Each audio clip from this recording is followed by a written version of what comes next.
I thought I was alone until I felt him. Too close. Far too close. Just moments ago we were playing a simple game. Laughing. Teasing. And then, in an instant, everything shifted. The warmth of his breath brushed against my neck, sending an involuntary shiver racing down my spine. My fingers tightened around the edge of the counter, grasping for something solid, something to ground me against the sudden shift in energy between us. His scent, clean, warm, achingly familiar, wrapped around me like an unspoken promise, a temptation I wasn't prepared for. My heart pounded, my pulse thrumming in my throat, betraying the composure I so desperately clung to. I should have stepped away. Should have laughed it off, called him out, shattered the moment before it could become something else. But I didn't. Instead I stayed, lingering in the thick, charged space between what was and what could be. Nothing had been said, yet everything hung by a fragile thread. "We were just playing," I whispered, though the words felt weak, hollow. A futile attempt to rationalize something that had already unraveled. His voice was low, deliberate. "Did it feel like just a game to you?" It wasn't a question I was ready to answer. Not truthfully. Because the truth was there, written in the way my skin burned where his breath had touched. In the way my body betrayed me, leaning just slightly into his warmth. Then he moved. Just an inch. Maybe two. But it was enough. The smallest shift in space. And yet my body reacted as if he had closed the distance entirely. My breath hitched. My pulse kicked against my ribs. A slow, undeniable awareness crept through me. My mind screamed at me to move, to put space between us. But my body craved something else entirely. This wasn't supposed to happen. I shut my eyes, willing myself to be the version of me that would laugh this off. The one who would turn around, shake her head, and pretend this moment was nothing more than a fleeting second stretched too long. But I didn't move. Instead I felt it, the faintest brush of his fingers against mine. A whisper of contact, barely there, yet sharp enough to send a jolt through me. My grip tightened against the countertop, desperate for something solid, something steady, when everything else was slipping. "You can stop this," he murmured, though he made no move to step back. "Tell me to stop, and I will." I should have turned around, laughed, let the moment dissolve into nothing. I should have said the word. But I didn't. Instead I lingered. Just for a second. Long enough to feel the weight of the moment pressing down on us. His touch ghosted over my arm, slow, deliberate. A feather-light trace from my shoulder down to my wrist. Barely there, yet enough to make my breath stutter. The air between us thickened, heavy with the unspoken, with something neither of us could ignore. "You're shaking," he noted. His voice a quiet whisper against my ear. The deep timbre sent another ripple of heat through me. I swallowed hard, my lips parting to deny it, but the words never came. 'Cause he was right. I was shaking. His presence was overwhelming, a force against my senses. Heat radiated from him, the nearness of him impossible to ignore. I turned my head slightly, just enough for our faces to be dangerously close. His eyes searched mine, flickering down to my lips for a moment too long.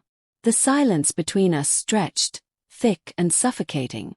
"Say the word," he murmured, fingers grazing the inside of my wrist, tracing slow, deliberate circles. "And I walk away." 'Twas a lie. We both knew it. My breath was shallow, my skin alive with the awareness of him. The game had changed. The rules had blurred.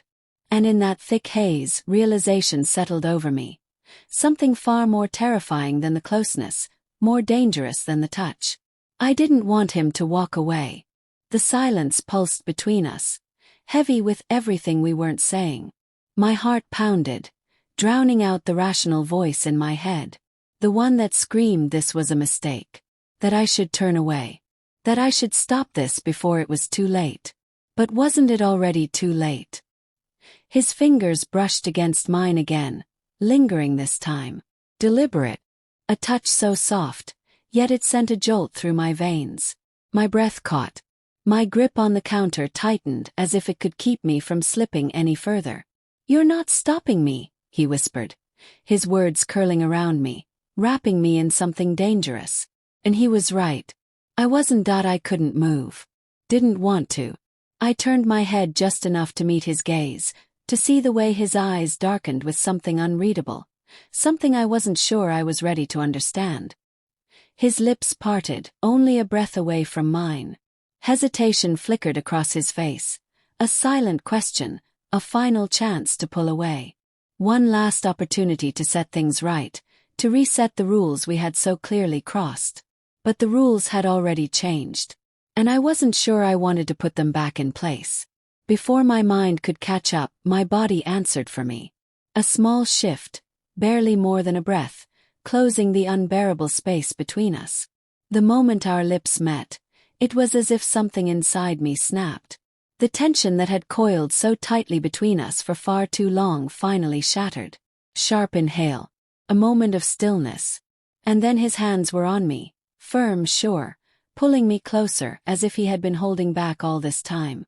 My fingers curled into his shirt, clinging to him. Heat spreading through me, burning away every last thread of hesitation. This was wrong. I knew that. But it didn't feel wrong. Not in the way it should have. His fingers traced the curve of my spine, sending another shiver through me. Every touch, every breath, every whispered word against my skin unraveled something deep inside me, something I hadn't even realized I had been holding on to. "Tell me to stop," he murmured again, his lips grazing my jaw, his breath warm and heavy. "And I will." But I couldn't. I wouldn't. Instead, I pulled him closer, closing the space between us completely. The world outside this moment didn't exist. There were no consequences. Only this. Only him. Only the way he made me feel, like I was alive in a way I hadn't been in years. His hands roamed my sides, slow, deliberate, as if memorizing every second of this stolen moment. My heart pounded, my skin burned where he touched, every nerve ending alive with awareness. The way he moved, the way he breathed, the way he felt against me. I knew, deep down, that we were crossing a line we could never uncross. And yet I didn't care. Time blurred, seconds folding into each other. His lips trailed a path down my neck, and I tilted my head back, surrendering to the moment. Wanting more. Needing more. This wasn't a game anymore. This was something else entirely. Something we couldn't take back. And then, a sharp knock at the door. Reality crashed back in. Cold panic jolted through me. We froze, breathless, bodies still tangled in the remnants of what we had just done. My wide eyes met his, panic flickering between us. The weight of our choices settled over us like a crushing force. The moment was over. The world had caught up to us. And now we had to face whatever came next. Whatever that would be.